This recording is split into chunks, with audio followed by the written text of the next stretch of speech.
ನಮಸ್ಕಾರ ಸ್ನೇಹಿತರೆ, ಇವತ್ತಿನ ವಿಡಿಯೋಲಿ ನಾವು star wars episode 5 the empire strikes back ಮೂವಿಯ ಸ್ಟೋರಿಯನ್ನ ನೋಡೋಣ. ಇದು ಸ್ಟಾರ್ ವಾರ್ಸ್ ಸೀರೀಸ್ ಅಲ್ಲಿ ಬರೋ ಎರಡನೇ ಮೂವಿ ಆಗಿದೆ. ಎಪಿಸೋಡ್ 5 ಅಂತ ಹೆಸರು ಯಾಕಿದೆ ಅಂತ ಹಿಂದಿನ ವಿಡಿಯೋಲ್ಲೇ ಹೇಳಿದ್ದೆ ಸ್ನೇಹಿತರೆ. ಮೊದಲು ಸ್ಟಾರ್ ವಾರ್ಸ್ ಎಪಿಸೋಡ್ 4, 5 ಮತ್ತೆ 6 ರಿಲೀಸ್ ಆಗಿತ್ತು. ನಾನು ಆಲ್ರೆಡಿ ಎಪಿಸೋಡ್ 4 ನ ಎಕ್ಸ್ಪ್ಲೈನ್ ಮಾಡಿದ್ದೀನಿ. ನೋಡಿಲ್ಲ ಅಂದ್ರೆ ಡಿಸ್ಕ್ರಿಪ್ಷನ್ ಅಲ್ಲಿ ಲಿಂಕ್ ಇದೆ, ಮಿಸ್ ಮಾಡದೆ ನೋಡಿ.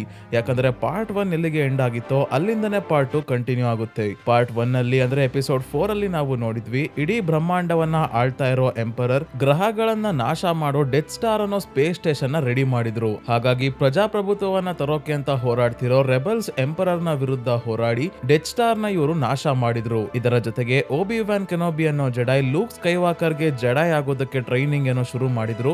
ಆದ್ರೆ ಟ್ರೈನಿಂಗ್ ಕಂಪ್ಲೀಟ್ ಆಗೋ ಅಷ್ಟರಲ್ಲೇ ಎಂಪರರ್ ನ ಆರ್ಮಿಯ ಸುಪ್ರೀಂ ಕಮಾಂಡರ್ ಡಾರ್ತ್ ವೇಡರ್ ಅವರನ್ನ ಸಾಯಿಸ್ಬಿಡ್ತಾನೆ. ಇದಷ್ಟೇ ಅಲ್ಲ, ಲೂಕ್ ಮತ್ತೆ ರೆಬೆಲ್ಸ್ ನ ಲೀಡರ್ ರಾಣಿ ಲಿಯಾ ಇವರಿಬ್ಬರ ಫ್ಯಾಮಿಲಿ ಬಗ್ಗೆ ನಮ್ಗೆ ಮುಂದಿನ ಪಾರ್ಟ್ ಅಲ್ಲಿ ಗೊತ್ತಾಗುತ್ತೆ ಅಂತ ಹೇಳಿದ್ದೆ. ಅದು ಈ ವಿಡಿಯೋ ಅಲ್ಲಿ ನಾವು ನೋಡೋಣ. ಜೊತೆಗೆ ಪಾರ್ಟ್ 1 ನಲ್ಲಿ ಡಾರ್ತ್ ವೇಡರ್ ಸಾವನ್ನಪ್ಪಿರಲ್ಲ, ಡೆತ್ ಸ್ಟಾರ್ ನ ನಾಶ ಮಾಡಿರೋದಕ್ಕೆ ಅವನು ಇನ್ನೂ ಕೋಪಗೊಂಡಿದ್ದಾನೆ. ಅದಕ್ಕೆ ಲೂಕ್ ನ ಕೊಲ್ಲೋದಕ್ಕೆ ಅಂತ ಹೊರಟಿದ್ದಾನೆ. ಏನಾಗುತ್ತೆ ಅಂತ ಈ ವಿಡಿಯೋ ಅಲ್ಲಿ ನೋಡೋಣ. ವಿಡಿಯೋ ಅಲ್ಲಿ ಮುಂದೆ ಹೋಗೋಕ್ಕೂ ಮುಂಚೆ ಸ್ನೇಹಿತರೆ, ನೀವಿನ್ನೂ ಈ ಚಾನಲ್ ಗೆ ಸಬ್ಸ್ಕ್ರೈಬ್ ಆಗಿಲ್ಲ ಅಂದ್ರೆ ದಯವಿಟ್ಟು ಸಬ್ಸ್ಕ್ರೈಬ್ ಆಗಿ, ಮತ್ತೆ ಪಕ್ಕದಲ್ಲಿರೋ ನೋಟಿಫಿಕೇಶನ್ ಬೆಲ್ ಐಕನ್ ಕೂಡ ಆನ್ ಮಾಡಿ. ಪಾರ್ಟ್ 1 ತರ ಪಾರ್ಟ್ 2 ಮೂವಿಯ ಸ್ಟಾರ್ಟಿಂಗ್ ಅಲ್ಲೇ ಈ ಚಿತ್ರದಲ್ಲಿ ಏನೇನ್ ನಡೀತಾ ಇದೆ ಅಂತ ಮೊದಲೇ ಟೈಟಲ್ ಅಲ್ಲಿ ತೋರಿಸ್ತಾರೆ. ರೆಬೆಲ್ಸ್ ಎಲ್ಲ ಸೇರಿ ಡೆತ್ ಸ್ಟಾರ್ ನ ನಾಶ ಮಾಡಿ ಆದ್ಮೇಲೆ ಎಂಪರರ್ ಗೆ ಈಗ ರೆಬೆಲ್ಸ್ ಇರೋ ಜಾಗ ಗೊತ್ತಾಗಿರೋದ್ರಿಂದ ಅವರ ಮೇಲೆ ಪದೇ ಪದೇ ದಾಳಿ ಮಾಡಿಸ್ತಾ ಇರ್ತಾರೆ. ಅದಕ್ಕೆ ರೆಬೆಲ್ಸ್ ಎಲ್ಲ ಈಗ ತುಂಬಾನೇ ದೂರದಲ್ಲಿ ಇರೋ ಹಿಮದಿಂದ ತುಂಬಿರೋ ಪ್ಲಾನೆಟ್ ಹಾತ್ ಗೆ ಬಂದು ಸೆಟಲ್ ಆಗಿದ್ದಾರೆ. ಆದ್ರೆ ಡಾರ್ತ್ ವೇಡರ್ ಏನಾದ್ರೂ ಮಾಡಿ ಲೂಕ್ ನ ಹಿಡಿಲೇಬೇಕು ಅಂತ ಸಾವಿರಾರು ಪ್ರೋಬ್ಸ್ ನ ಅಂದ್ರೆ ರೋಬೋಟ್ಸ್ ನ ಯೂನಿವರ್ಸ್ ತುಂಬಾ ರಿಲೀಸ್ ಮಾಡಿರ್ತಾನೆ ರೆಬೆಲ್ಸ್ ಮತ್ತೆ ಲೂಕ್ ನ ಹುಡ್ಕೋಕೋಸ್ಕರ. ಸೊ ಈಗ ಲೂಕ್ ತಮ್ಮ ರೆಬೆಲ್ ಬೇಸ್ ನ ಸುತ್ತ ರೌಂಡ್ಸ್ ಆಗ್ತಾ ಇದ್ದಾನೆ, ಯಾರಾದ್ರೂ ದಾಳಿ ಮಾಡೋಕೆ ಬಂದ್ರೆ ಅಂತ. ಇದೇ ಸಮಯದಲ್ಲಿ ಡಾರ್ತ್ ವೇಡರ್ ಕಳ್ಸಿರೋ ರೋಬೋಟ್ಸ್ ಬಂದು ಇಲ್ಲಿ ಲ್ಯಾಂಡ್ ಆಗ್ತಾ ಇದ್ದಾವೆ. ಏನದು ಅಂತ ಲೂಕ್ ನೋಡ್ಕೊಂಡ್ ಬರೋಕೆ ಹೊರಟಾಗ ವ್ಯಾಂಪಾ ಅನ್ನೋ ದೈತ್ಯ ಜೀವಿ ಬಂದು ಇವನ ಮೇಲೆ ದಾಳಿ ಮಾಡಿ ಇವನ ಜೊತೆ ಇದ್ದ ಟಾಂಟಾನ್ ಅನ್ನೋ ಪ್ರಾಣಿಯನ್ನ ಸಾಯಿಸ್ಬಿಡುತ್ತೆ. ನಂತರ ಪ್ರಜ್ಞೆ ತಪ್ಪಿರೋ ಲೂಕ್ ನ ತನ್ನ ಜೊತೆನೆ ಎಳ್ಕೊಂಡ್ ಹೋಯ್ತು. ಈ ಕಡೆ ರೆಬೆಲ್ಸ್ ಇರೋ ಬೇಸ್ ಅಲ್ಲಿ ಹಾನ್ ವಾಪಸ್ ಟ್ಯಾಟೂಯಿನ್ ಪ್ಲಾನೆಟ್ ಗೆ ಹೊರಟಿದ್ದಾನೆ.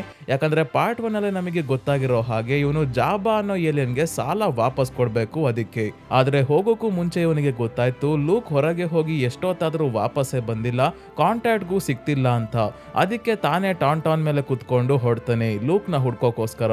ಲೂಕ್ ನ ಆ ಜೀವಿ ವ್ಯಾಂಪಾ ಎತ್ಕೊಂಡ್ ಬಂದು ತಾನಿರೋ ಜಾಗದಲ್ಲಿ ಇವನನ್ನ ಉಲ್ಟಾ ನೇತಾಕಿ ಕಾಲನ್ನ ಫ್ರೀಸ್ ಮಾಡ್ಬಿಟ್ಟಿದೆ. ಹಾಗಾಗಿ ಲೂಕ್ ತನ್ನ ಫೋರ್ಸ್ ಯೂಸ್ ಮಾಡ್ಕೊಂಡು ಇಲ್ಲೇ ಬಿದ್ದಿದ್ದ ತನ್ನ ಲೈಟ್ ಸೇಬರ್ ನ ಕೈಗೆ ಬರೋ ಹಾಗೆ ಮಾಡಿ ಅದರಿಂದ ಐಸ್ ನ ಕಟ್ ಮಾಡಿ ಎಸ್ಕೇಪ್ ಆಗೋಕೆ ನೋಡ್ತಾನೆ. ಆದ್ರೆ ಇದೇ ಸಮಯಕ್ಕೆ ವ್ಯಾಂಪಾ ಮತ್ತೆ ಅವನನ್ನ ಹಿಡ್ಕೊಳ್ಳೋಕೆ ಬಂದಾಗ ಇದರ ಕೈನ ಲೈಟ್ ಸೇಬರ್ ಇಂದ ಕಟ್ ಮಾಡಿ ಕೊನೆಗೂ ಎಸ್ಕೇಪ್ ಏನೋ ಆಗ್ತಾನೆ. ಆದ್ರೆ ಹೊರಗೆ ತುಂಬಾನೇ ಹಿಮಪಾತ ಆಗ್ತಾ ಇದೆ. ತುಂಬಾನೇ ಚಳಿ ಇರೋ ಕಾರಣದಿಂದ ಹೈಪೋಥರ್ಮಿಯಾ ಆಗಿ ಇವನು ಪ್ರಜ್ಞೆ ತಪ್ತಾನೆ. ಆದ್ರೆ ಪ್ರಜ್ಞೆ ತಪ್ಪೋಕ್ಕೂ ಮುಂಚೆ ಅವನಿಗೆ ಓಬಿ-ವ್ಯಾನ್ ಕೆನೋಬಿ ಅವರ ಆತ್ಮ ಕಾಣಿಸ್ಕೊಂಡು ಹೇಳ್ತಾರೆ, ನೀನು ಡೆಗೋಬಾ ಪ್ಲಾನೆಟ್ ಗೆ ಹೋಗು, ಅಲ್ಲಿ ಜೆಡೈ ಮಾಸ್ಟರ್ ಯೋಡಾ ಇದ್ದಾರೆ, ಅವ್ರ ಹತ್ರ ಟ್ರೈನಿಂಗ್ ತಗೋ ಅಂತ. ಈಗ ಹಾನ್ ತುಂಬಾನೇ ಹೊತ್ತು ಲೂಕ್ ನ ಹುಡ್ಕಾಡ್ದಾಗ ಕೊನೆಗೂ ಇವನು ಸಿಗ್ತಾನೆ. ಆಮೇಲೆ ಬೇರೆ ರೆಬೆಲ್ಸ್ ಎಲ್ಲ ಬಂದು ಇವರನ್ನ ರೆಸ್ಕ್ಯೂ ಮಾಡಿ ಬೇಸ್ಗೆ ವಾಪಸ್ ಕರ್ಕೊಂಡ್ ಬಂದು ಲೂಕ್ ಗೆ ಟ್ರೀಟ್ಮೆಂಟ್ ಕೊಡೋಕೆ ಶುರು ಮಾಡ್ತಾರೆ. ಇವನು ಇಲ್ಲಿ ಹುಷಾರಾಗ್ತಿದ್ರೆ ರೆಬೆಲ್ಸ್ ಗೆ ತಮ್ಮ ಬೇಸ್ ಸುತ್ತ ಯಾವ್ದೋ ರೋಬೋಟ್ ಓಡಾಡ್ತಿದೆ ಅಂತ ಗೊತ್ತಾಗಿ ಹಾನ್ ಮತ್ತೆ ಚುಬಾಕ ಚೆಕ್ ಮಾಡೋಕೆ ಬಂದಾಗ ಇವ್ರಿಗೆ ಗೊತ್ತಾಯ್ತು ಈ ರೋಬೋಟ್ ಬೇರೆ ಯಾವುದು ಅಲ್ಲ, ಡಾರ್ತ್ ವೇಡರ್ ರೆಬೆಲ್ಸ್ ನ ಹುಡ್ಕೋಕೆ ಅಂತ ಕಳ್ಸಿರೋ ರೋಬೋಟ್. ಈ ರೋಬೋಟ್ ನ ಇವರು ನಾಶ ಮಾಡ್ತಾರೆ. ಆದ್ರೆ ಇನ್ನೊಂದ್ ಕಡೆ ಡಾರ್ತ್ ವೇಡರ್ ಗೆ ಈ ರೋಬೋಟ್ ಮಾಡಿದ್ದ ಸ್ಕ್ಯಾನ್ ಇಂದ ಗೊತ್ತಾಯ್ತು ರೆಬೆಲ್ಸ್ ಎಲ್ಲ ಹಾತ್ ಅನ್ನೋ ಪ್ಲಾನೆಟ್ ಅಲ್ಲಿ ಇದ್ದಾರೆ ಅಂತ. ಹಾಗಾಗಿ ತನ್ನ ಆರ್ಮಿಯನ್ನ ಕರ್ಕೊಂಡು ಹಾತ್ ಕಡೆನೆ ಬರ್ತಾ ಇದ್ದಾನೆ ಡಾರ್ತ್ ವೇಡರ್. ರೆಬೆಲ್ಸ್ ಎಲ್ಲ ತಮ್ಮ ಬೇಸ್ ನ ಖಾಲಿ ಮಾಡ್ಕೊಂಡು ಬೇರೆ ಯಾವ್ದಾದ್ರು ಪ್ಲಾನೆಟ್ ಗೆ ಹೋಗೋಣ ಅಂತ ರೆಡಿ ಆಗ್ಬೇಕಾದ್ರೆ ಡಾರ್ತ್ ವೇಡರ್ ಇವರು ಅನ್ಕೊಂಡಿದ್ಕಿಂತ ಬೇಗ ಹಾತ್ ಪ್ಲಾನೆಟ್ ಹತ್ರ ಬರ್ತಾ ಇದ್ದಾರೆ. ಅದಕ್ಕೆ ತಮ್ಮ ಬೇಸ್ ಸುತ್ತ ಎನರ್ಜಿ ಶೀಲ್ಡ್ ನ ಆಕ್ಟಿವೇಟ್ ಮಾಡ್ತಾರೆ. ಈ ಶೀಲ್ಡ್ ಇರೋದ್ರಿಂದ ಬಾಂಬ್ ಮತ್ತೆ ಲೇಸರ್ಸ್ ಇಂದ ದಾಳಿ ಮಾಡಿದ್ರು ಇವರ ಬೇಸ್ ಗೆ ಏನೂ ಆಗಲ್ಲ. ಡಾರ್ತ್ ವೇಡರ್ ಗೆ ಈ ಶೀಲ್ಡ್ ಇರೋ ವಿಷಯ ಗೊತ್ತಾಗ್ತಿದ್ದಂಗೆ ಆಕಾಶದಿಂದ ಫೈರ್ ಮಾಡಬೇಡಿ, ಗ್ರೌಂಡ್ ಅಟ್ಯಾಕ್ ಮಾಡಿ, ಮೊದಲು ಎನರ್ಜಿ ಶೀಲ್ಡ್ ಗೆ ಪವರ್ ಎಲ್ಲಿಂದ ಸಪ್ಲೈ ಆಗ್ತಿದ್ಯೋ ಆ ಜನರೇಟರ್ ನ ನಾಶ ಮಾಡಿ ಅಂತ ತನ್ನ ಆರ್ಮಿ ಜನರಲ್ ಗೆ ಹೇಳ್ತಾನೆ. ಸೊ ಡಾರ್ತ್ ವೇಡರ್ ಕಡೆಯವರು ಇಂಪೀರಿಯಲ್ ವಾಕರ್ಸ್ ಅನ್ನೋ ದೈತ್ಯ ವೆಪನ್ ಗಳನ್ನ ಎತ್ತಾಕೊಂಡ್ ಬಂದು ದಾಳಿ ಮಾಡ್ತಾ ಇದ್ದಾರೆ.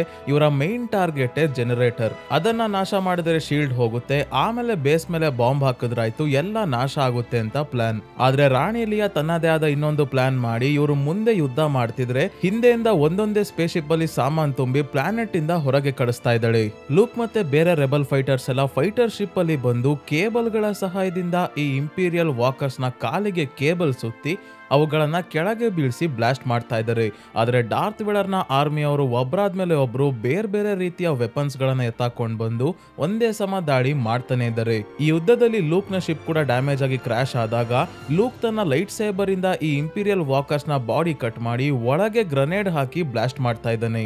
ಈಗ ಕೊನೆಗೂ ಇಂಪೀರಿಯಲ್ ವಾಕರ್ಸ್ ಪವರ್ ಜನರೇಟರ್ ಮೇಲೆ ದಾಳಿ ಮಾಡ್ತಿದ್ದಂಗೆ ಶೀಲ್ಡ್ ಆಫ್ ಆಗುತ್ತೆ. ಹಾನ್ ಬಂದು ರಾಣಿ ಲಿಯಾ, C-3PO ಮತ್ತೆ ಚುಬಾಕಾ ಅನ್ನ ಕರ್ಕೊಂಡು ತನ್ನ ಮಿಲೇನಿಯಂ ಫಾಲ್ಕನ್ ಶಿಪ್ ಅಲ್ಲಿ ಹೊಡ್ತಾನೆ. ಬೇರೆಯವರು ಕೂಡ ಇದೇ ರೀತಿ ಎಸ್ಕೇಪ್ ಆದ್ರು. ಡಾರ್ತ್ ವೇಡರ್ ನ ಕೈಗೆ ಒಬ್ರು ಸಿಗಲ್ಲ. ಲೂಕ್ ಬೇಸ್ ಹತ್ರ ಬಂದು ಒಂದು ಸ್ಪೇಸ್ ಶಿಪ್ ಅಲ್ಲಿ R2-D2 ಅನ್ನ ಕರ್ಕೊಂಡು ಹೊಡ್ತಾನೆ. ಆದ್ರೆ ಅವನು ರೆಬೆಲ್ಸ್ ಜೊತೆ ಹೋಗಲ್ಲ. ಓಬಿ-ವ್ಯಾನ್ ಕೆನೋಬಿ ಹೇಳಿದ ಡೆಗೋಬಾ ಪ್ಲಾನೆಟ್ ಕಡೆ ಹೊಡ್ತಾನೆ, ಜೆಡೈ ಮಾಸ್ಟರ್ ಯೋಡಾ ಅನ್ನ ಮೀಟ್ ಮಾಡೋಕೋಸ್ಕರ. ಈ ಕಡೆ ಮಿಲೇನಿಯಂ ಫಾಲ್ಕನ್ ನಲ್ಲಿ ಎಸ್ಕೇಪ್ ಆಗ್ತಿರೋ ಹಾನ್ ಮತ್ತೆ ಅವನ ಗ್ಯಾಂಗ್ ಮೇಲೆ ಸ್ಟಾರ್ ಟ್ರೂಪರ್ಸ್ ನ ಫೈಟರ್ ಶಿಪ್ಸ್ ಬಂದು ಲೇಸರ್ ಇಂದ ದಾಳಿ ಮಾಡ್ತಿದ್ದಾರೆ. ಹಾಗಾಗಿ ಇವರ ಶಿಪ್ ಸ್ವಲ್ಪ ಡ್ಯಾಮೇಜ್ ಆಗಿ ಲೈಟ್ ಸ್ಪೀಡ್ ಅಲ್ಲಿ ಟ್ರಾವೆಲ್ ಮಾಡೋಕ್ ಆಗ್ತಿಲ್ಲ. ಈಗ ಏನ್ ಮಾಡೋದು ಅಂತ ಗೊತ್ತಾಗದೆ ಆಸ್ಟರಾಯ್ಡ್ ಫೀಲ್ಡ್ ಒಳಗೆ ಬರ್ತಾರೆ. ತುಂಬಾನೇ ಆಸ್ಟರಾಯ್ಡ್ ಗಳು ಇಲ್ಲಿ ವೇಗವಾಗಿ ಮೂವ್ ಆಗ್ತಿರೋದ್ರಿಂದ ಸ್ಟಾರ್ ಟ್ರೂಪರ್ಸ್ ನ ಶಿಪ್ ಗಳು ನಾಶ ಆಗ್ತಿದ್ದಾವೆ. ಹಾನ್ ಮಾತ್ರ ಎಕ್ಸ್ಪರ್ಟ್ ಪೈಲಟ್ ಆಗಿರೋದ್ರಿಂದ ಸೇಫ್ ಆಗಿ ಶಿಪ್ ನ ಒಂದು ದೊಡ್ಡ ಆಸ್ಟ್ರಾಯ್ಡ್ ನ ಒಳಗೆ ಲ್ಯಾಂಡ್ ಮಾಡ್ದ. ಇಲ್ಲಿ ಇವರು ಶಿಪ್ ನ ರಿಪೇರ್ ಮಾಡೋ ಕೆಲಸ ಶುರು ಮಾಡ್ತಾರೆ. ಇನ್ನೊಂದ್ ಕಡೆ ಡೆಗೋಬಾ ಪ್ಲಾನೆಟ್ ಗೆ ಬಂದಿರೋ ಲೂಕ್ ಮತ್ತೆ R2-D2 ಮೊದಲು ಕುತ್ಕೊಂಡು ಊಟ ಮಾಡಿ ಆಮೇಲೆ ಜೆಡೈ ಮಾಸ್ಟರ್ ಯೋಡಾನ ಹುಡ್ಕೋಣ ಅಂತ ಡಿಸೈಡ್ ಮಾಡಿದ್ದಾರೆ. ಇದೇ ಸಮಯಕ್ಕೆ ಇಲ್ಲಿಗೆ ಒಬ್ಬ ವಿಚಿತ್ರವಾದ ಜೀವಿ ಬಂದು ಇವ್ರಿಗೆ ತಲೆ ತಿಂತಾ ಇದೆ. ಇವರ ಆಹಾರ ಕಿತ್ಕೊಳ್ಳೋದು ಮತ್ತೆ ಬೇರೆ ಬೇರೆ ವಸ್ತುಗಳನ್ನ ತಗೊಳ್ಳೋದು ಎಲ್ಲ ಮಾಡ್ತಿದೆ. ಆದ್ರೆ ನಾನು ನಿಮ್ಮನ್ನ ಜೆಡೈ ಮಾಸ್ಟರ್ ಹತ್ರ ಕರ್ಕೊಂಡು ಹೋಗ್ತೀನಿ, ಅವರು ನನಗೆ ಗೊತ್ತು ಅಂತ ಹೇಳಿ ಲೂಕ್ ನ ಕರ್ಕೊಂಡು ಹೊರಡುತ್ತೆ. ಈ ಕಡೆ ಡಾರ್ತ್ ವೇಡರ್ ತನ್ನ ಆರ್ಮಿಗೆ ಆರ್ಡರ್ ಮಾಡ್ತಿದ್ದಾನೆ. ಹಾನ್ ಮತ್ತೆ ಅವನ ಕಡೆಯವರು ಆಸ್ಟ್ರಾಯ್ಡ್ ಅಲ್ಲೇ ಎಲ್ಲ ಬಚ್ಚಿಡ್ಕೊಂಡಿರ್ತಾರೆ. ಅವರನ್ನ ಹುಡುಕಿ ಆದಷ್ಟು ಬೇಗ ಕರ್ಕೊಂಡ್ ಬನ್ನಿ ಅಂತ. ಈಗ ಎಂಪರರ್ ಇವನ ಜೊತೆ ಮಾತಾಡೋಕೆ ಅಂತ ವೈರ್ಲೆಸ್ ಕಾಂಟ್ಯಾಕ್ಟ್ ಮಾಡಿದರೆ. ಒಂದು ರೀತಿ ವಿಡಿಯೋ ಕಾಲ್ ಇದ್ದಂಗೆ ಇದು. ಎಂಪರರ್ ನ ಈ ಸೀರೀಸ್ ಅಲ್ಲಿ ಮೊದಲನೇ ಬಾರಿ ನಾವು ನೋಡ್ತೀವಿ. ಇವರ ಹೆಸರು ಶಿವ್ ಪ್ಯಾಲ್ಪಟೈನ್ ಅಂತ. ಎಂಪರರ್ ಡಾರ್ತ್ ವೇಡರ್ ಗೆ ಹೇಳ್ತಾರೆ, ಫೋರ್ಸ್ ಅಲ್ಲಿ ತುಂಬಾನೇ ವ್ಯತ್ಯಾಸ ಆಗ್ತಾ ಇದೆ. ಯಾಕೆ ಅಂದ್ರೆ ನಮ್ಮ ಡೆತ್ ಸ್ಟಾರ್ ನ ನಾಶ ಮಾಡಿದ ಆ ರೆಬೆಲ್ ಹುಡುಗ ಬೇರೆ ಯಾರು ಅಲ್ಲ, ಅನಾಕಿನ್ ಸ್ಕೈವಾಕರ್ ನ ಮಗ ಲೂಕ್ ಸ್ಕೈವಾಕರ್. ಅವನು ಜೆಡೈ ಆಗೋದಕ್ಕೆ ಮಾಸ್ಟರ್ ಯೋಡಾನ್ನ ಹುಡ್ಕೊಂಡು ಹೋಗಿದ್ದಾನೆ. ಏನಾದ್ರೂ ಮಾಡಿ ಅವನನ್ನ ಜೀವಂತವಾಗಿ ಕರ್ಕೊಂಡ್ ಬಾ, ಅವನ ಕೈಯಲ್ಲಿ ಡಾರ್ಕ್ ಫೋರ್ಸ್ ನ ಯೂಸ್ ಮಾಡೋ ಹಾಗೆ ಮಾಡಿ ನಮ್ಮ ಜೊತೆ ಸೇರ್ಸ್ಕೊಳ್ಳೋಣ, ಅವನು ತುಂಬಾನೇ ಪವರ್ಫುಲ್ ಇದ್ದಾನೆ ಅಂತ ಹೇಳಿದಾಗ ಆಯ್ತು ಅವನನ್ನ ನನ್ನ ಜೊತೆ ಕರ್ಕೊಂಡ್ ಬರ್ತೀನಿ, ಬರ್ಲಿಲ್ಲ ಅಂದ್ರೆ ಲೂಕ್ ನ ಸಾಯಿಸ್ತೀನಿ ಅಂತ ಹೇಳಿ ಹೊರಡ್ತಾನೆ ಡಾರ್ತ್ ವೇಡರ್. ಡೆಗೋಬಾ ಪ್ಲಾನೆಟ್ ಅಲ್ಲಿ ಆ ಜೀವಿ ಲೂಕ್ ನ ತನ್ನ ಮನೆಗೆ ಕರ್ಕೊಂಡ್ ಬಂದಿದೆ. ಆದ್ರೆ ಲೂಕ್ ಆದಷ್ಟು ಬೇಗ ನಾನು ಯೋಡಾ ಹತ್ರ ಹೋಗ್ಲೇಬೇಕು ಅಂತ ಒಂದೇ ಸಮ ಹೇಳ್ತಾ ಇದ್ದಾನೆ. ಆಗ ಈ ಜೀವಿ ಓಬಿ-ವ್ಯಾನ್ ಕೆನೋಬಿಯ ಆತ್ಮಕ್ಕೆ ಈ ಹುಡುಗ ಇನ್ನು ರೆಡಿ ಆಗಿಲ್ಲ, ಇವನಿಗೆ ತಾಳ್ಮೆನೆ ಇಲ್ಲ ಅಂದಾಗ ಲೂಕ್ಗೆ ಗೊತ್ತಾಯ್ತು ಇವರೇ ಜೆಡೈ ಮಾಸ್ಟರ್ ಯೋಡಾ ಅಂತ. ಓಬಿ-ವ್ಯಾನ್ ಕೆನೋಬಿ ಮತ್ತೆ ಲೂಕ್ ನ ತಂದೆ ಅನಾಕಿನ್ ಸ್ಕೈವಾಕರ್ ನ ಕೂಡ ಇವರೇ ಟ್ರೈನ್ ಮಾಡಿರ್ತಾರೆ ಜೆಡೈ ಆಗೋದಕ್ಕೆ. ಈಗ ಓಬಿ-ವ್ಯಾನ್ ಕೆನೋಬಿನೇ ಯೋಡಾ ಅವ್ರಿಗೆ ಕನ್ವಿನ್ಸ್ ಮಾಡ್ತಾರೆ ಲೂಕ್ ಜೆಡೈ ಆಗೋಕೆ ಯೋಗ್ಯನಿದ್ದಾನೆ ಅಂತ. ಹಾಗಾಗಿ ಯೋಡಾ ಇವನಿಗೆ ಟ್ರೈನಿಂಗ್ ಕೊಡೋಕೆ ಒಪ್ಕೊಂಡು ಹಿಂದೆನೆ ಟ್ರೈನಿಂಗ್ ಕೂಡ ಶುರು ಮಾಡ್ತಾರೆ. ಇನ್ನೊಂದ್ ಕಡೆ ಹಾನ್ ಮತ್ತೆ ಬೇರೆಯವರೆಲ್ಲ ಶಿಪ್ ನ ರಿಪೇರ್ ಮಾಡ್ಬೇಕಾದ್ರೆ ಈ ಗುಹೆ ಒಳಗೆ ಯಾವ್ದೋ ಹಾರಾಡೋ ಜೀವಿಗಳು ಇದಾವೆ. ಇವುಗಳನ್ನ ಓಡ್ಸೋಕೆ ಲೇಸರ್ ಇಂದ ಶೂಟ್ ಮಾಡಿದಾಗ ಇವ್ರಿರೋ ಜಾಗನೇ ಒಳ್ಳೆ ಭೂಕಂಪ ಬಂದಿರೋ ರೀತಿ ಅಲ್ಲಾಡ್ತಾ ಇದೆ. ಯಾಕೋ ಈ ಜಾಗ ಸೇಫ್ ಇಲ್ಲ ಅಂತ ತಕ್ಷಣ ಹಾನ್ ಮಿಲೇನಿಯಂ ಫಾಲ್ಕನ್ ನ ಸ್ಟಾರ್ಟ್ ಮಾಡಿ ಈ ಜಾಗದಿಂದ ಹೊರಗೆ ಬಂದಾಗ ಅವ್ರಿಗೆ ಗೊತ್ತಾಯ್ತು ಇವ್ರಿಷ್ಟೊತ್ತು ಇದ್ದಿದ್ದು ಯಾವ್ದೋ ಗುಹೆ ಒಳಗೆ ಅಲ್ಲ, ಒಂದು ಹಾವಿನ ರೀತಿ ಇರೋ ದೈತ್ಯ ಜೀವಿಯ ಹೊಟ್ಟೆ ಒಳಗೆ ಅಂತ. ನಂತರ ಇಲ್ಲಿಂದ ಹೊರಗೆ ಬರ್ತಿದ್ದಂಗೆ ಮತ್ತೆ ಡಾರ್ತ್ ವೇಡರ್ ನ ಆರ್ಮಿ ಅವರು ಇವರನ್ನ ಪತ್ತೆ ಹಚ್ಚಿ ಹಿಂದೆನೆ ದಾಳಿ ಮಾಡೋಕೆ ಶುರು ಮಾಡಿದಾಗ ಈಗಲೂ ಮಿಲೇನಿಯಂ ಫಾಲ್ಕನ್ ನ ಲೈಟ್ ಸ್ಪೀಡ್ ವರ್ಕ್ ಆಗ್ತಿಲ್ಲ. ಅದಕ್ಕೆ ಡಾರ್ತ್ ವೇಡರ್ ನ ಸ್ಪೇಸ್ ಶಿಪ್ ಹತ್ರನೇ ಬಂದು ಇವರ ಸ್ಪೇಸ್ ಶಿಪ್ ಮೇಲೆನೆ ಮಿಲೇನಿಯಂ ಫಾಲ್ಕನ್ ನ ಲ್ಯಾಂಡ್ ಮಾಡಿ ಬಚ್ಚಿಡ್ಕೊಂತಾರೆ. ಹಾಗಾಗಿ ಇವರ ಸ್ಪೇಸ್ ಶಿಪ್ ಎಲ್ಲೋಯ್ತು ಅಂತ ಡಾರ್ತ್ ವೇಡರ್ ನ ಕಡೆ ಅವ್ರಿಗೆ ಗೊತ್ತೇ ಆಗಲ್ಲ. ಮೋಸ್ಟ್ಲಿ ಲೈಟ್ ಸ್ಪೀಡ್ ಅಲ್ಲಿ ಇಲ್ಲಿಂದ ಎಸ್ಕೇಪ್ ಆಗಿರ್ಬೇಕು ಅಂತ ಅನ್ಕೊಂತಾರೆ. ಈಗ ಆ ಸ್ಪೇಸ್ ಶಿಪ್ ನ ಹೋಗೋಗ್ಬಿಟ್ರಲ್ಲ ಅಂತ ಕೋಪದಲ್ಲಿ ಡಾರ್ತ್ ವೇಡರ್ ತನ್ನ ಆರ್ಮಿ ಜನರಲ್ ನೇ ಸಾಯಿಸ್ಬಿಡ್ತಾನೆ. ಆಮೇಲೆ ತುಂಬಾನೇ ಜನ ಬೌಂಟಿ ಹಂಟರ್ಸ್ ನ ಕರೆಸಿ ಮಿಲೇನಿಯಂ ಫಾಲ್ಕನ್ ಸ್ಪೇಸ್ ಶಿಪ್ ನ ಹಿಡ್ಕೊಂಡು ಬಂದ್ ಕೊಟ್ರೆ ನಿಮ್ಗೆ ಒಳ್ಳೆ ಬಹುಮಾನ ಕೊಡ್ತೀನಿ ಅಂತ ಹೇಳಿ ಕಳಿಸ್ತಾನೆ. ಈ ಬೌಂಟಿ ಹಂಟರ್ಸ್ ಅಲ್ಲಿ ಒಬ್ಬ ಫೇಮಸ್ ಕ್ಯಾರೆಕ್ಟರ್ ಇದ್ದಾನೆ, ಯಾರು ಅಂದ್ರೆ ಬೋಬಾ ಫೆಟ್. ನಂತರ ಡಾರ್ತ್ ವೇಡರ್ ಲೈಟ್ ಸ್ಪೀಡ್ ಅಲ್ಲಿ ಬೇರೆ ಜಾಗಕ್ಕೆ ಹೋಗೋ ಕೇಳಿದಾಗ ಮೊದಲು ತಮ್ಮ ಸ್ಪೇಸ್ ಶಿಪ್ ಅಲ್ಲಿರೋ ಗಾರ್ಬೇಜ್ ನ ಮತ್ತೆ ಮೆಟಲ್ ವೇಸ್ಟ್ ನೆಲ್ಲ ಹೊರಗೆ ರಿಲೀಸ್ ಮಾಡ್ತಾರೆ, ವೆಯ್ಟ್ ಕಡಿಮೆ ಆಗ್ಲಿ ಅಂತ. ಅವಾಗ ಈ ವೇಸ್ಟ್ ನ ನಡುವೆ ಸೈಲೆಂಟ್ ಆಗಿ ಗೊತ್ತಾಗ್ದಂಗೆ ಹಾನ್ ಮತ್ತೆ ಇವನ ಗ್ಯಾಂಗ್ ಮಿಲೇನಿಯಂ ಫಾಲ್ಕನ್ ಅಲ್ಲಿ ಎಸ್ಕೇಪ್ ಆಗ್ತಾರೆ. ಈ ಕಡೆ ಡೆಗೋಬಾ ಪ್ಲಾನೆಟ್ ಅಲ್ಲಿ ಯೋಡಾ ಲೂಕ್ ಗೆ ಟ್ರೈನಿಂಗ್ ಕೊಡೋಕೆ ಮುಂದುವರಿಸಿ ಹೇಗೆ ಫೈಟ್ ಮಾಡಬೇಕು ಮತ್ತೆ ಹೇಗೆ ಯಾವುದೇ ವಸ್ತುವನ್ನ ಟಚ್ ಮಾಡದೆ ಮೂವ್ ಮಾಡಬೇಕು ಅನ್ನೋದು ಹೇಳ್ಕೊಡ್ತಾ ಇದ್ದಾರೆ. ಈಗ ಲೂಕ್ ಈ ಪ್ಲಾನೆಟ್ ಗೆ ಮೊದಲು ಬಂದಾಗ ತನ್ನ ಸ್ಪೇಸ್ ಶಿಪ್ ನ ನೀರಲ್ಲಿ ಲ್ಯಾಂಡ್ ಮಾಡಿರ್ತಾನೆ, ಅದು ಈಗ ಮುಳುಗೋಗ್ತಾ ಇದೆ. ಈ ಸ್ಪೇಸ್ ಶಿಪ್ ನ ಫೋರ್ಸ್ ನ ಯೂಸ್ ಮಾಡ್ಕೊಂಡು ನೀರಿಂದ ಹೊರಗೆ ತೆಗಿ ಅಂತ ಹೇಳ್ತಾರೆ ಯೋಡಾ. ಆದ್ರೆ ಸಣ್ಣ ಪುಟ್ಟ ವಸ್ತುಗಳನ್ನ ಎತ್ಬಹುದು, ಇಷ್ಟು ದೊಡ್ಡ ಸ್ಪೇಸ್ ಶಿಪ್ ನ ಹೇಗೆ ಮೂವ್ ಮಾಡ್ಲಿ, ಇದು ಸಾಧ್ಯನೇ ಇಲ್ಲ ಅಂದಾಗ ಯೋಡಾನೆ ತಮ್ಮ ಶಕ್ತಿಯಿಂದ ನೀರಲ್ಲಿರೋ ಸ್ಪೇಸ್ ಶಿಪ್ ನ ಹೊರಗೆ ಬರೋ ಹಾಗೆ ಮಾಡ್ತಾರೆ. ನಿನಗೆ ನೀನ್ ಮಾಡೋ ಕೆಲಸದಲ್ಲಿ ಅಲ್ಲಿ ನಂಬಿಕೆ ಇರಬೇಕು. ಫೋರ್ಸ್ ನ ಯೂಸ್ ಮಾಡ್ಕೊಂಡು ಏನ್ ಬೇಕಾದ್ರೂ ಮಾಡ್ಬೋದು ಅಂತ ನಂಬಿದ್ರೆ ಯಾವುದು ಅಸಾಧ್ಯ ಅಲ್ಲ ಅಂತ ಹೇಳ್ತಾರೆ ಯೋಡಾ. ಇದೇ ರೀತಿ ಪ್ರಾಕ್ಟೀಸ್ ಮಾಡ್ಬೇಕಾದ್ರೆ ಲೂಕ್ಗೆ ಇದ್ದಕ್ಕಿದ್ದಂಗೆ ಭವಿಷ್ಯದ ಒಂದು ಘಟನೆ ಕಾಣಿಸುತ್ತೆ. ಹಾನ್ ಲಿಯಾ ಎಲ್ಲ ತೊಂದರೆಯಲ್ಲಿ ಸಿಗಾಕೊಂಡಿರೋ ಹಾಗೆ ಇವನ್ಗೆ ಕಾಣಿಸುತ್ತೆ. ಈ ವಿಷಯ ಯೋಡಾಗೆ ಹೇಳಿದಾಗ ಇವ್ರು ಹೇಳ್ತಾರೆ, ಫೋರ್ಸ್ ನ ಸಹಾಯದಿಂದ ನೀನು ಭವಿಷ್ಯವನ್ನ ಕೂಡ ನೋಡ್ಬೋದು, ಆದ್ರೆ ಅದು ಸ್ವಲ್ಪ ಕಷ್ಟ. ನೀನೀಗ ನೋಡಿದ್ದು ಕೂಡ ಭವಿಷ್ಯದಲ್ಲಿ ನಡೆಯೋ ಘಟನೆ ಅಂತ ಹೇಳ್ತಾರೆ. ಇನ್ನೊಂದ್ ಕಡೆ ಹಾನ್, ಲಿಯಾ, ಚುಬಾಕಾ ಮತ್ತೆ C-3PO ಬೆಸ್ಪಿನ್ ಅನ್ನೋ ಪ್ಲಾನೆಟ್ ಗೆ ಬರ್ತಾರೆ. ಯಾಕಂದ್ರೆ ಇಲ್ಲಿ ಹಾನ್ ನ ಹಳೆ ಫ್ರೆಂಡ್ ಲ್ಯಾಂಡೋ ಇದ್ದಾನೆ. ಈ ಜಾಗದಲ್ಲಿ ಗ್ಯಾಸ್ ಮೈನಿಂಗ್ ನಡೀತಾ ಇರುತ್ತೆ. ಇಲ್ಲಿನ ಲೀಡರ್ ಲ್ಯಾಂಡೋ. ಸೊ ಇವ್ರು ಬಂದು ಇಲ್ಲಿ ಲ್ಯಾಂಡ್ ಆಗ್ತಿದ್ದಂಗೆ ಲ್ಯಾಂಡೋ ಬಂದು ಹಾನ್ ನ ಮಾತಾಡ್ಸಿ ಶಿಪ್ ಅಲ್ಲಿ ಏನೇನಾಗಿದೆಯೋ ಚೆಕ್ ಮಾಡಿಸಿ ರಿಪೇರ್ ಮಾಡಿಸ್ತೀನಿ ಅಂತ ಹೇಳ್ತಾನೆ.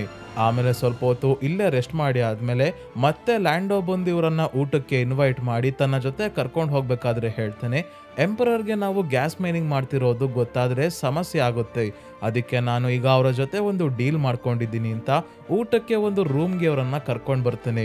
ಇಲ್ಲಿ ಇವ್ರಿಗಿಂತ ಮುಂಚೆನೆ ಒಬ್ರು ಗೆಸ್ಟ್ ಬಂದಿದ್ದಾರೆ. ಆ ಗೆಸ್ಟ್ ಬೇರೆ ಯಾರು ಅಲ್ಲ, ಡಾರ್ತ್ ವೇಡರ್.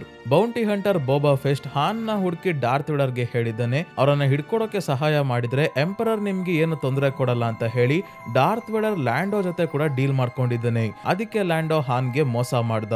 ಹಾನ್ ಡಾರ್ತ್ ವೇಡರ್ಗೆ ಶೂಟ್ ಮಾಡೋಕೆ ನೋಡ್ತಾನೆ, ಆದ್ರೆ ಡಾರ್ತ್ ವೇಡರ್ ಫೋರ್ಸ್ ನ ಯೂಸ್ ಮಾಡ್ಕೊಂಡು ಇವನ ಕೈಯಲ್ಲಿದ್ದ ಗನ್ನ ನಿಂತಿದ್ದ ಜಾಗದಿಂದಾನೆ ಕಿತ್ಕೊಂತಾನೆ. ಇನ್ನೊಂದ್ ಕಡೆ ಲೂಕ್ ಹಾನ್ ಮತ್ತೆ ಲಿಯಾ ತೊಂದರೆಯಲ್ಲಿ ಸಿಗಾಕೊಂಡಿರೋ ಭವಿಷ್ಯ ನೋಡಿ ನಾನು ಅವರನ್ನ ಕಾಪಾಡೋಕೆ ಹೋಗ್ತೀನಿ ಅಂತ ಹೊರಟಿದ್ದಾನೆ. ಯೋಡಾ ಮತ್ತೆ ಓಬಿ-ವಾನ್ ಕೆನೋಬಿ ಅವರ ಆತ್ಮವನ್ನ ತಡೆಯೋಕೆ ಎಷ್ಟೇ ಪ್ರಯತ್ನ ಪಟ್ರು ಇವನು ಕೇಳ್ತಿಲ್ಲ. ನೀನು ಫೋರ್ಸ್ ನ ಯೂಸ್ ಮಾಡೋದು ಈಗ ತಾನೇ ಕಲ್ತಿದ್ಯಾ, ಆದ್ರೆ ಕಂಟ್ರೋಲ್ ಮಾಡೋಕೆ ಬರಲ್ಲ. ಕೋಪದಲ್ಲಿ ನೀನು ದ್ವೇಷಕ್ಕೋಸ್ಕರ ಫೋರ್ಸ್ ನ ಉಪಯೋಗಿಸೋಕೆ ಹೋದ್ರೆ ಅದೇ ಸರಿಯಾದ ಸಮಯ ಅಂತ ಡಾರ್ತ್ ವೇಡರ್ ಮತ್ತೆ ಎಂಪರರ್ ನಿನ್ನ ಡಾರ್ಕ್ ಫೋರ್ಸ್ ಕಡೆ ಕರ್ಕೊಂಡು ಹೋಗ್ತಾರೆ. ಅದೇ ಸರಿಯಾದ ಸಮಯ ಅಂತ ಡಾರ್ತ್ ವೇಡರ್ ಮತ್ತೆ ಎಂಪರರ್ ನಿನ್ನ ಡಾರ್ಕ್ ಫೋರ್ಸ್ ನ ಕಡೆ ಕರ್ಕೊಂಡು ಹೋಗ್ತಾರೆ ಅಂದ್ರು ಲೂಕ್ ಕೇಳಲ್ಲ. ನಾನು ನನ್ನ ಫ್ರೆಂಡ್ಸ್ ನ ಕಾಪಾಡ್ಲೇಬೇಕು, ಆಮೇಲೆ ನಾನು ಟ್ರೈನಿಂಗ್ ಕಂಟಿನ್ಯೂ ಮಾಡೋಕೆ ಖಂಡಿತ ವಾಪಸ್ ಬಂದೇ ಬರ್ತೀನಿ ಅಂತ ಹೇಳಿ ಹೊರಡ್ತಾನೆ. ಬೆಸ್ಪಿನ್ ಪ್ಲಾನೆಟ್ ಅಲ್ಲಿ ಡಾರ್ತ್ ವೇಡರ್ ಎಲ್ಲರನ್ನ ಅರೆಸ್ಟ್ ಮಾಡಿ ಒಂದು ಜಾಗಕ್ಕೆ ಕರ್ಕೊಂಡು ಬಂದಿದ್ದಾನೆ.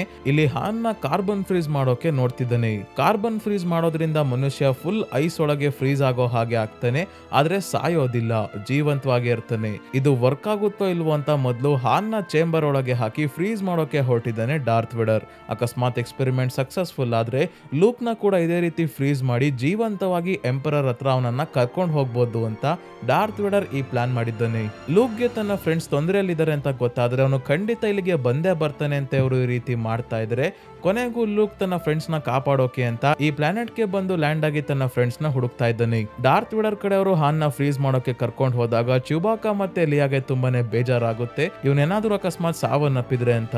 ಆದ್ರೆ ಕಾರ್ಬನ್ ಫ್ರೀಸ್ ಮಾಡಿದಾಗ ಇವ್ರ ಪುಣ್ಯಕ್ಕೆ ಹಾನ್ ಸಾಯಲ್ಲ, ಬರೀ ಫ್ರೀಸ್ ಆಗ್ತಾನೆ ಅಷ್ಟೇ. ಆಮೇಲೆ ಡಾರ್ತ್ ವೇಡರ್ ಲಿಯಾ ಮತ್ತೆ ಚುಬಾಕಾನ ತನ್ನ ಶಿಪ್ ಒಳಗೆ ಕರ್ಕೊಂಡು ಹೋಗೋಕೆ ಹೇಳ್ತಾನೆ. ಈಗ ಲ್ಯಾಂಡೋಗೆ ಕೋಪ ಬರ್ತಾ ಇದೆ, ಯಾಕಂದ್ರೆ ಇವ್ನ್ ಮಾಡ್ಕೊಂಡಿದ್ದ ಡೀಲ್ ಅಲ್ಲಿ ಈ ವಿಷಯ ಮಾತೇ ಆಡಿರ್ಲಿಲ್ಲ. ಕೇವಲ ಲಿಯಾ, ಚುಬಾಕಾ ಮತ್ತೆ ಹಾನ್ ನ ಬಂಧಿಸಿ ಲೂಕ್ ನ ಮಾತ್ರ ಅವರು ಕರ್ಕೊಂಡು ಹೋಗ್ತಾರೆ ಅಂತ ಲ್ಯಾಂಡೋ ಅನ್ಕೊಂಡಿದ್ದ. ಆದ್ರೆ ಡಾರ್ತ್ ವೇಡರ್ ಡೀಲ್ ನ ತನಿಗ್ ಬೇಕಾದ ಹಾಗೆ ಚೇಂಜ್ ಮಾಡ್ತಿದ್ದಾನೆ.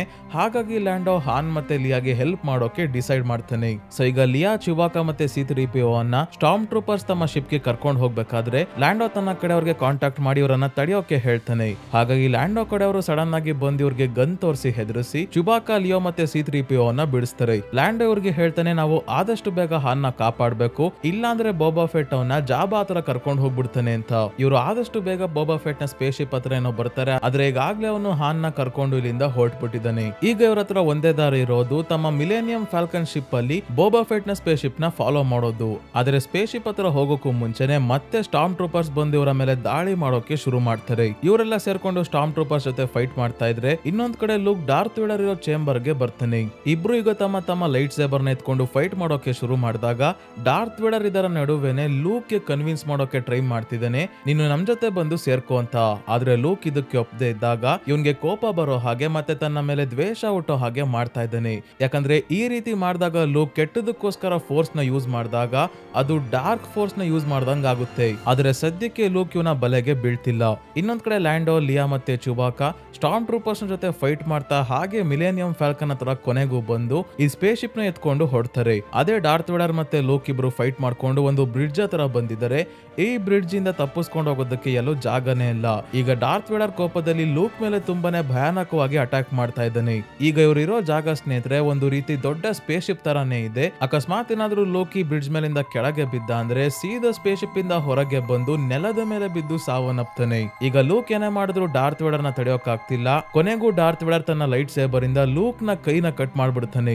ಈಗ ಡಾರ್ತ್ ವೇಡರ್ ಹೇಳ್ತಾನೆ, ನೀನೆಲ್ಲೂ ತಪ್ಪಿಸ್ಕೊಂಡು ಹೋಗೋಕ್ಕಾಗಲ್ಲ, ನಾನ್ ಹೇಳೋದನ್ನ ಕೇಳು, ನೀನು ತುಂಬಾನೇ ಶಕ್ತಿಶಾಲಿ ಆಗಿದ್ಯಾ, ಇದು ನಿನ್ಗಿನ್ನ ಗೊತ್ತಿಲ್ಲ. ಡಾರ್ಕ್ ಫೋರ್ಸ್ ನ ಹೇಗ್ ಯೂಸ್ ಮಾಡೋದು ಅಂತ ನಾನ್ ನಿನಗೆ ಟ್ರೈನಿಂಗ್ ಕೊಡ್ತೀನಿ, ಆಗ ನಾವಿಬ್ರು ಸೇರ್ಕೊಂಡು ಇಡೀ ಬ್ರಹ್ಮಾಂಡವನ್ನೇ ಆಳ್ಬಹುದು ಅಂತ ಹೇಳ್ತಾನೆ. ಇದಕ್ಕೂ ಲೂಕ್ ಒಪ್ಪದೆ ಇದ್ದಾಗ ಕೊನೆಗೂ ಡಾರ್ತ್ ವೇಡರ್ ಒಂದು ಶಾಕಿಂಗ್ ವಿಷಯ ರಿವೀಲ್ ಮಾಡ್ತಾನೆ. ಅದೇನಂದ್ರೆ ಲೂಕ್ ಬೇರೆ ಯಾರು ಅಲ್ಲ, ಡಾರ್ತ್ ವೇಡರ್ ನ ಮಗ. ಡಾರ್ತ್ ವೇಡರ್ ನ ನಿಜವಾದ ಹೆಸರು ಅನಾಕಿನ್ ಸ್ಕೈವಾಕರ್ ಅಂತ. ಓಬಿ-ವ್ಯಾನ್ ಕೆನೋಬಿ ಲೂಕ್ ಗೆ ಸುಳ್ಳು ಹೇಳಿರ್ತಾರೆ, ಇವನ ತಂದೆ ಸಾವನ್ನಪ್ಪಿದರೆ ಅವನನ್ನ ಸಾಯಿಸಿರೋದೇ ಡಾರ್ತ್ ವೇಡರ್ ಅಂತ. ಆದ್ರೆ ಅವರ ಅರ್ಥ ಏನಾಗಿತ್ತು ಅಂದ್ರೆ ಅನಾಕಿನ್ ಸ್ಕೈವಾಕರ್ ಅಲ್ಲಿದ್ದ ಒಳ್ಳೆತನ ಸಾವನ್ನಪ್ಪಿ ಅವನು ಡಾರ್ಕ್ ಫೋರ್ಸ್ ಅನ್ನ ಉಪಯೋಗಿಸೋದನ್ನ ಕಲ್ತು ಡಾರ್ತ್ ವೇಡರ್ ಆಗಿದ್ದಾನೆ ಅಂತ. ಈಗ ಡಾರ್ತ್ ವೇಡರ್ ಲೂಕ್ ಗೆ ಹೇಳ್ತಾನೆ, ಎಂಪರರ್ ಒಂದು ಭವಿಷ್ಯವನ್ನ ನೋಡಿದರೆ, ಏನಂದ್ರೆ ಭವಿಷ್ಯದಲ್ಲಿ ನೀನು ಅವರನ್ನ ಸಾಯಿಸ್ತೀಯ, ಅದಕ್ಕೆ ಹೆದರ್ಕೊಂಡು ಅವರು ನಿನ್ನನ್ನ ಕರ್ಕೊಂಡ್ ಬರೋದಕ್ಕೆ ಹೇಳಿದ್ದಾರೆ. ಅವ್ರು ಹೇಳಿರೋ ಭವಿಷ್ಯ ಏನಾದ್ರೂ ಸರಿ ಆದ್ರೆ ನೀನು ಮುಂದೆ ಎಂಪರರ್ ನ ಸಾಯಿಸಿ ಆದ್ಮೇಲೆ ನಾನು ನೀನು ಅಂದ್ರೆ ಅಪ್ಪ ಮಗ ಸೇರ್ಕೊಂಡೆ ಈ ಬ್ರಹ್ಮಾಂಡವನ್ನ ಆಳ್ಬೋದು ಅಂತ ಹೇಳ್ತಾನೆ. ಈ ವಿಷಯ ಕೇಳಿ ಲೂಕ್ಗೆ ಶಾಕ್ ತಡೆಯೋಕ್ ಆಗ್ತಿಲ್ಲ, ತುಂಬಾನೇ ಅಳೋದಕ್ಕೆ ಶುರು ಮಾಡ್ತಾನೆ. ಓಬಿ-ವ್ಯಾನ್ ಕೆನೋಬಿ ನನ್ನ ಹತ್ರನೇ ಸುಳ್ಳು ಹೇಳಿದ್ರು ಅಂತ. ಈಗ ಕೊನೆಗೂ ಇವನು ಬ್ರಿಡ್ಜ್ ನ ಮೇಲಿಂದ ಕೆಳಗೆ ಜಂಪ್ ಮಾಡ್ತಾನೆ. ಆದ್ರೆ ಸ್ಪೇಸ್‌ಶಿಪ್ ಇಂದ ಕೆಳಗೆ ಬೀಳೋ ಅಷ್ಟರಲ್ಲಿ ಒಂದು ಕಬ್ಬಿಣದ ರಾಡ್ ಹಿಡ್ಕೊಂಡು ನೇತಾಡ್ತಾ ಇದ್ದಾನೆ. ಇದೇ ಸಮಯಕ್ಕೆ ಮಿಲೇನಿಯಂ ಫಾಲ್ಕನ್ ಅಲ್ಲಿ ಎಸ್ಕೇಪ್ ಆಗ್ತಿದ್ದ ಲಿಯಾ ಲೂಕ್ ನ ನೋಡಿ ಇವನನ್ನ ರೆಸ್ಕ್ಯೂ ಮಾಡೋಕೆ ಬರ್ತಾಳೆ. ಇವಳು ಹೇಗೆ ವಾಪಸ್ ಬಂದು ಅಂದ್ರೆ ಬೋಬಾ ಫೆಟ್ ಆಗ್ಲೇ ಹಾನ್ ನ ಕರ್ಕೊಂಡು ಹೋಗಿ ತುಂಬಾ ಹೊತ್ತಾಗೋಗಿದೆ, ಅವನನ್ನ ಹುಡ್ಕೋಕ್ಕಿಂತ ಮೊದಲು ಲೂಕ್ ನ ಕಾಪಾಡೋದೇ ಬೆಸ್ಟ್ ಅಂತ ಹೇಳಿ ವಾಪಸ್ ಬಂದಿದ್ದಾಳೆ. ಈಗ ಇವರು ಲೂಕ್ ನ ಕೂಡ ತಮ್ಮ ಸ್ಪೇಸ್‌ಶಿಪ್ ಅಲ್ಲಿ ಕರ್ಕೊಂಡು ಹೊರಟಾಗ ಡಾರ್ತ್ ವೇಡರ್ ತನ್ನ ಸ್ಪೇಸ್‌ಶಿಪ್ ಗೆ ವಾಪಸ್ ಹೋಗಿ ಮಿಲೇನಿಯಂ ಫಾಲ್ಕನ್ ಮೇಲೆ ದಾಳಿ ಮಾಡಿಸ್ತಾ ಇದ್ದಾನೆ. ಆದ್ರೆ ಈಗ R2-D2 ಶಿಪ್ ನ ರಿಪೇರ್ ಮಾಡುತ್ತೆ, ಹಾಗಾಗಿ ಲೈಟ್ ಸ್ಪೀಡ್ ಅಲ್ಲಿ ಇವರು ಸೇಫ್ ಆಗಿ ಇಲ್ಲಿಂದ ತಪ್ಪಿಸ್ಕೊಂತಾರೆ. ನೆಕ್ಸ್ಟ್ ನಲ್ಲಿ ಲಿಯಾ ಲೂಕ್ ನ ರೆಬೆಲ್ಸ್ ಇರೋ ಸ್ಪೇಸ್‌ಶಿಪ್ ಹತ್ರ ಕರ್ಕೊಂಡ್ ಬಂದಿದ್ದಾಳೆ. ಇಲ್ಲಿ ಲೂಕ್ ನ ಕೈ ಕಟ್ಟಾಗಿರೋದ್ರಿಂದ ರೆಬೆಲ್ಸ್ ಹತ್ರ ಇರೋ ಒಂದು ರೋಬೋಟ್ ಇವನ್ಗೆ ಒಂದು ಆರ್ಟಿಫಿಷಿಯಲ್ ಕೈನ ರೆಡಿ ಮಾಡಿ ಫಿಕ್ಸ್ ಮಾಡುತ್ತೆ. ಅದೇ ಲ್ಯಾಂಡೋ ಮತ್ತೆ ಚುಬಾಕಾ ಮಿಲೇನಿಯಂ ಫಾಲ್ಕನ್ ನ ತಗೊಂಡು ಹಾನ್ ನ ಹುಡ್ಕೋಕೆ ಅಂತ ಟ್ಯಾಟೂಯಿನ್ ಪ್ಲಾನೆಟ್ ಗೆ ಹೊರಡ್ತಾರೆ. ಹಾನ್ ಸಿಗೋವರೆಗೂ ಲೂಕ್ ರೆಬೆಲ್ಸ್ ಇರೋ ಶಿಪ್ ಅಲ್ಲೇ ಸ್ವಲ್ಪ ಹೊತ್ತು ರೆಸ್ಟ್ ಮಾಡಿ ಆಮೇಲೆ ಅವನನ್ನ ಬಿಡ್ಸ್ಕೊಂಡ್ ಬರೋದಕ್ಕೆ ಹೋದ್ರಾಯ್ತು ಅಂತ ಅವರು ಡಿಸೈಡ್ ಮಾಡಿದ್ದಾರೆ. ಸೊ ಸ್ನೇಹಿತರೆ, ಈ ಮೂವಿ ಇಲ್ಲಿಗೆ ಮುಗಿಯುತ್ತೆ. ಸೊ ನೆಕ್ಸ್ಟ್ ಪಾರ್ಟ್ 3 ಅಲ್ಲಿ ಸ್ನೇಹಿತರೆ ಲಿಯಾಳ ಫ್ಯಾಮಿಲಿಯ ಬಗ್ಗೆ ಗೊತ್ತಾಗುತ್ತೆ, ಮತ್ತೆ ಡಾರ್ತ್ ವೇಡರ್ ಲೂಕ್ ನ ಹುಡುಕಿ ಎಂಪರರ್ ಹತ್ರ ಕೂಡ ಕರ್ಕೊಂಡ್ ಬರ್ತಾನೆ. ಅಲ್ಲೇನಾಗುತ್ತೆ ಏನ್ ಕತೆ ಅಂತ ಮುಂದಿನ ಎಪಿಸೋಡ್ ಅಲ್ಲಿ ನೋಡೋಣ. ಈ ವಿಡಿಯೋ ಇಷ್ಟ ಆಗಿದ್ರೆ ಸ್ನೇಹಿತರೆ ಲೈಕ್ ಮಾಡಿ, ಚಾನಲ್ಗೆ ಸಬ್ಸ್ಕ್ರೈಬ್ ಆಗೋದನ್ನ ಮರಿಬೇಡಿ. ಇದೇ ರೀತಿಯ ವಿಡಿಯೋವಿನೊಂದಿಗೆ ಮತ್ತೆ ನಿಮ್ಮನ್ನ ಭೇಟಿ ಆಗ್ತೀನಿ. ಧನ್ಯವಾದಗಳು.